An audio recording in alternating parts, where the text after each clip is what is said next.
El sol sevillano caía suavemente sobre el alféizar de nuestra ventana, mientras yo, con prisas, empacaba mi maleta para otro viaje de trabajo a Madrid. Desde la ventana podía ver a Martín, mi hijo, jugando en el patio, mientras que mi esposo, José, lo fotografiaba, capturando cada momento como si temiera perder algo más que solo una buena toma. Nuestra vida era el ejemplo del éxito. Yo, una periodista reconocida, con muchas investigaciones a cuestas que me habían otorgado prestigio. José, un fotógrafo talentoso, cuya mirada a través del objetivo era especial, casi mágica. Martín, nuestro hijo de 6 años, irradiaba alegría e inocencia, como si con su ser protegiera a nuestra familia de los problemas del mundo exterior. Pero incluso bajo la brillante superficie de nuestra vida familiar empezaban a aparecer grietas. La distancia que mi trabajo creaba se volvía cada vez más tangible. Cuanto más tiempo pasaba en mis investigaciones, menos frecuentes eran nuestras noches llenas de calidez y risas. José siempre había sido paciente, pero notaba cómo sus ojos se apagaban cada vez que le anunciaba otro viaje. Sonreía, pero esa sonrisa ocultaba cada vez más el cansancio. Volveré pronto, te lo prometo, dije antes de dirigirme hacia la puerta. José asintió, sin apartar la mirada de Martín. Ya no intentaba pedirme que me quedara para pasar tiempo juntos. Simplemente lo aceptaba como parte de nuestra vida. Y ese silencio me asustaba más que cualquier conversación. En Madrid conocí a Miguel, un conocido consultor político que estaba involucrado en una de las investigaciones más grandes de mi carrera. Su mente aguda y carisma captaron mi atención de inmediato. Parecía que nos entendíamos al instante. Las noches de trabajo en común empezaron a transformarse en algo más.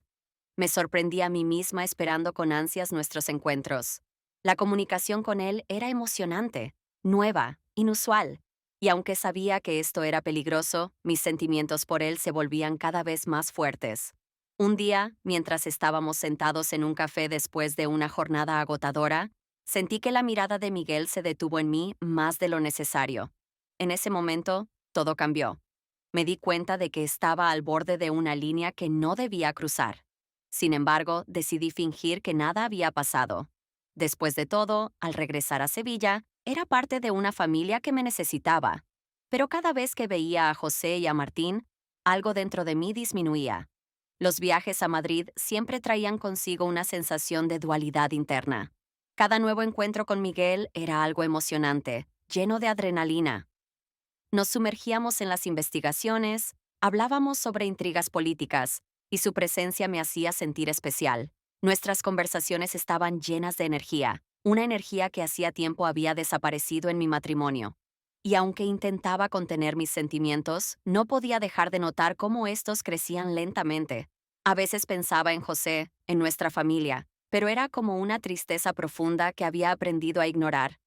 Sin embargo, en el fondo de mi ser, sabía que lo que sentía por Miguel no era solo admiración o fascinación profesional, era algo más, y ese algo más se estaba convirtiendo en un peligro. Un día, durante otro viaje de trabajo, me detuve en medio de la jornada y sentí una repentina necesidad de regresar a la realidad, a mi familia. Este sentimiento vino como una especie de sobriedad tras una larga neblina. Le escribí a José y le propuse algo inesperado, un pequeño viaje a Granada junto con Martín. José, sorprendido por mi impulso, dudó al principio, pero finalmente aceptó. Quería recuperar esa conexión con ellos, sentir ese calor familiar que parecía haberse perdido entre mis constantes viajes y largas noches en la redacción. Llegamos a Granada para pasar el fin de semana. Las antiguas calles, llenas de historia, parecían el lugar perfecto para redescubrir esos momentos de felicidad olvidada. El primer día fue agradable. Paseamos por la ciudad, nos sacamos fotos en los monumentos, y Martín reía alegremente, sentado en los hombros de José. Por la noche, decidimos cenar en un pequeño restaurante familiar situado en lo alto de una colina, con vistas a la Alhambra. La velada estaba llena de esperanza. Sentía que este tiempo juntos podía devolvernos a lo que alguna vez habíamos sido. Pero en un instante, todo cambió. Mientras esperábamos el postre, mi teléfono se iluminó sobre la mesa, y un mensaje de Miguel apareció accidentalmente en la pantalla. En ese momento, la mirada de José cambió. No dijo nada, simplemente leyó el mensaje. Era solo un texto de trabajo, inocente, pero entre líneas se podía leer mucho más. Intenté rápidamente esconder el teléfono y sonreír, fingiendo que nada había ocurrido, pero no fue suficiente. José ya no hacía preguntas.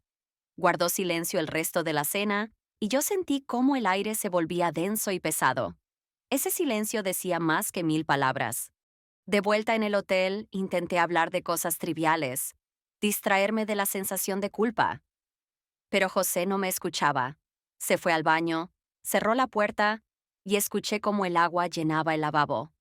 Esa noche, entre nosotros se levantó un muro invisible, uno que no pudimos superar.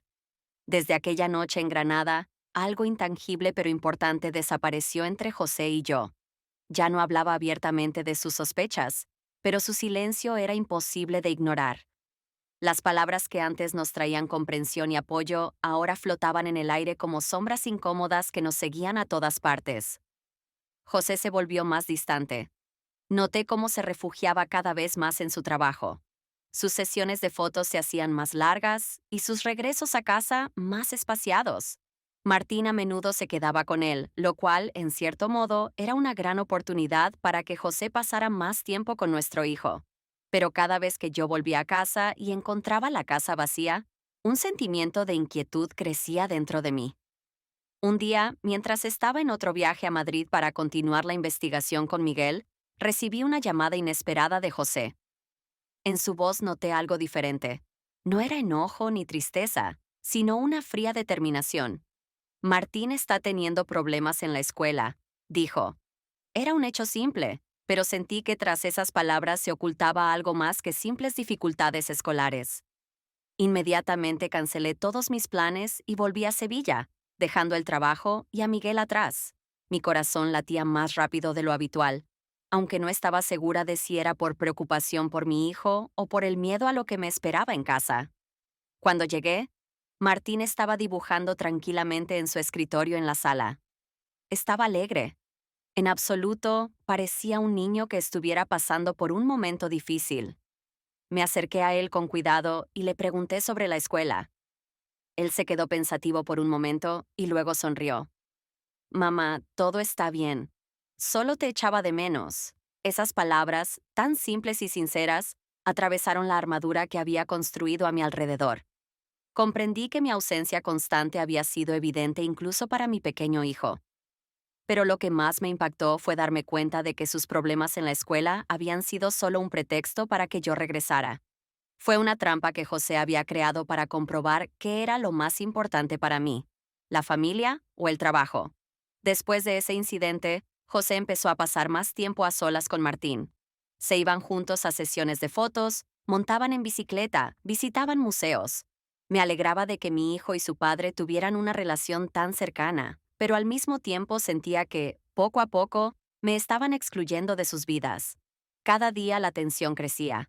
Entre nosotros no hubo grandes peleas ni acusaciones, pero un conflicto silencioso flotaba en el aire, como un invitado no deseado.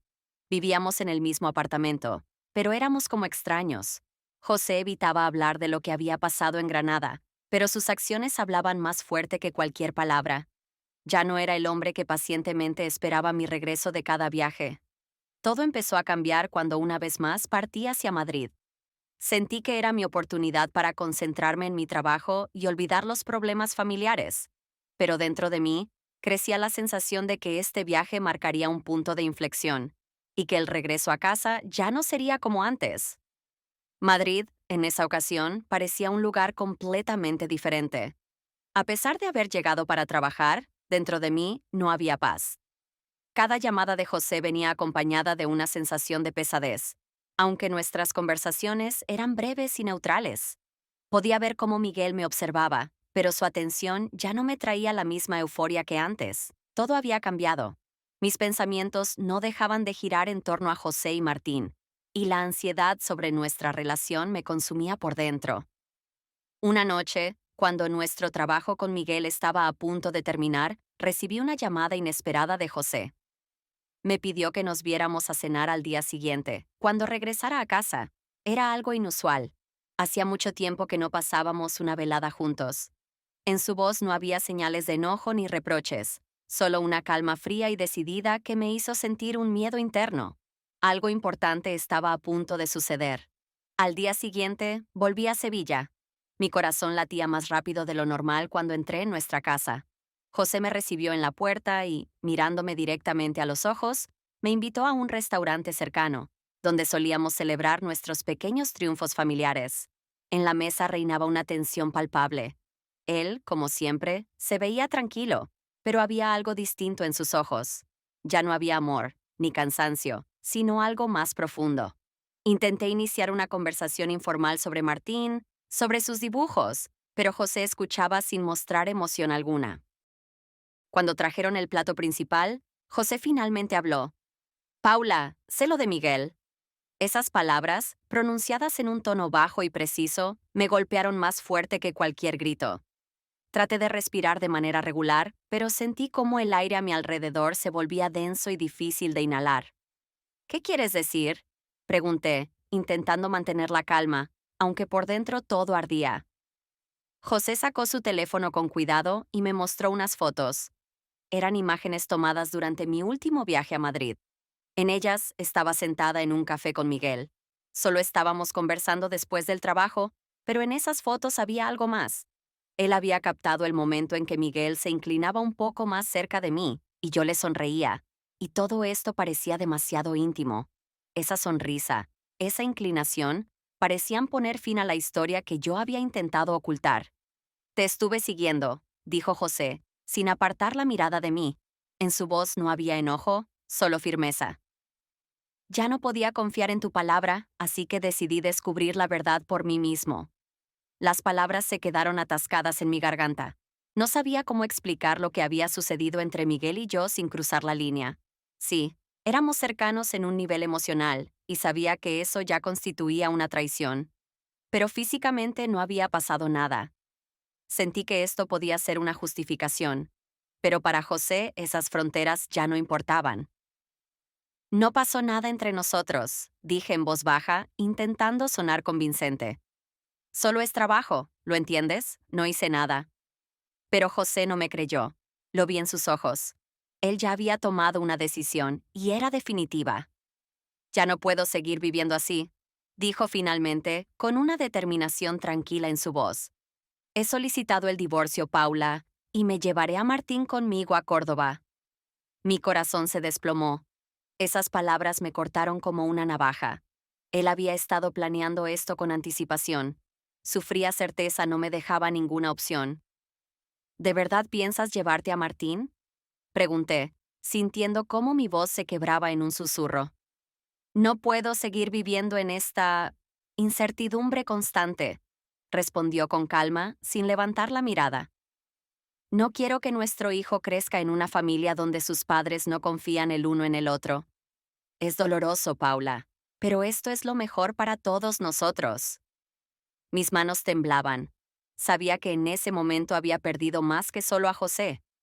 Se llevaba a nuestro hijo, la persona que significaba todo para mí.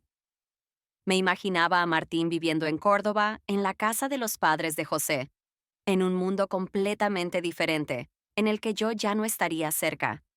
Y esa idea me aterraba. José, por favor, sé que cometí un error, pero no puedes simplemente llevarte a Martín. Esta es su casa. Yo soy su madre, dije, intentando desesperadamente encontrar argumentos. Él levantó la mirada y en sus ojos solo vi una firme resolución. Podremos acordar visitas. No planeo alejarlo completamente de ti.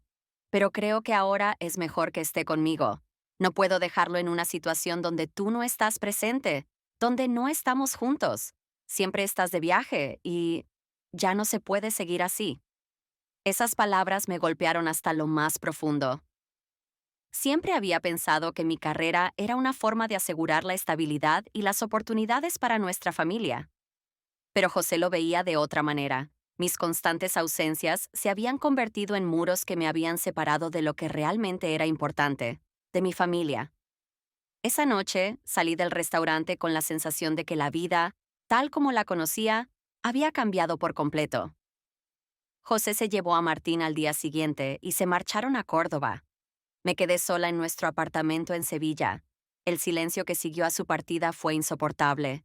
Nuestra casa, que siempre había estado llena de risas y del sonido de pequeños pasos, se convirtió en un espacio frío que me recordaba a cada momento lo que había perdido. Pasaron los días y no encontraba consuelo. José cumplió su promesa. Llamaba con regularidad y me permitía hablar con Martín por videollamada. Pero no era lo mismo.